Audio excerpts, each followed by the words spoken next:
alam makiisa sa pagsugpo ng panganib may maitutulong ka, mas gipalapdan sa Regional Disaster Risk Reduction and Management Council ang pahibalo sa katawhan nga mamahimong malikayan ang grabing kadaot panahon sa kalamidad.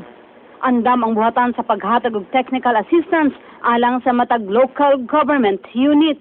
Because of the new law. So, ang sharing doon of the 5% is 70-30. 70% intended for programs, projects, and activities na for mitigation, prevention, and preparedness.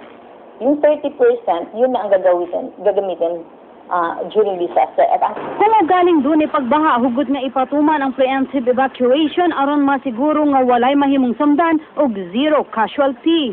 It's one proactive way of achieving zero casualty. So, ang ano lang natin dito ay dapat mag-cooperate yung mga tao.